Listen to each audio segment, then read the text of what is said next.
नमस्कार, अभिजित भारत मधून मी रोशनी लोखंडे आणि आपण बघत आहात ARIPL प्रस्तुत न्यूज वाइब्स।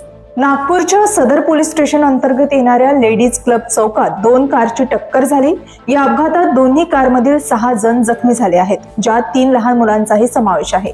घटनेची माहिती मिळताच पोलिसांनी जखमींना तातडीने उपचारासाठी रुग्णालयात दाखल केले असून कार चालकाविरुद्ध गुन्हा दाखल केला आहे। पुण्यातील जेजुरी मोरगाव रोडवर श्रीराम ढाब्याजवळ कार आणि पिकअप मध्ये भीषण अपघात झाला। या अपघातात 8 जणांचा मृत्यू झाला तर 5 जण गंभीर जखमी झाले आहेत। पुण्याहून मोरगावला जाणारी स्विफ्ट डिझायर कार माल उतरवणाऱ्या पिकअप टेम्पोला धडकल्यामुळे हा अपघात झाला आहे। इराण आणि इस्रायलमध्ये सुरू असलेल्या युद्धादरम्यान 110 भारतीय विद्यार्थी सुरक्षितपणे भारतात परतले आहे। भारत सरकारने ऑपरेशन सिंधू अंतर्गत या विद्यार्थ्यांना इराणमधून बाहेर काढले। भारतात परतलेल्या विद्यार्थ्यांनी इराणमधील सध्याच्या परिस्थितीबद्दल सांगितले आहे।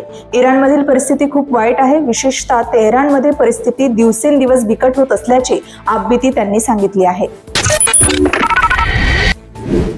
द इकॉनॉमिस्ट इंटेलिजन्स युनिटने या वर्षाच्या सर्वात कमी राहण्यायोग्य शहरांची यादी जाहीर केली आहे। एजन्सीने 2025 मध्ये जगातील सर्वात कमी राहण्यायोग्य शहरे उघड केली, ज्यामध्ये पाकिस्तानची आर्थिक राजधानी कराचीचाही समावेश आहे। आरोग्य, शिक्षण आणि पायाभूत सुविधा यासारख्या निकषांवर कराचीचा अत्यंत खराब दर्जा ठरला आहे। अक्षय कुमार अभिनीत केसरी 2 चित्रपटावरून पश्चिम बंगालमध्ये मोठा राजकीय वाद निर्माण झाला आहे। तृणमूल काँग्रेसने चित्रपटावर गंभीर आरोप केले आहे आणि दावा केला आहे की हा चित्रपट भारताच्या स्वातंत्र्य लढ्यात बंगाल क्रांतिकारकांच्या योगदानाचे विकृतीकरण करत आहे।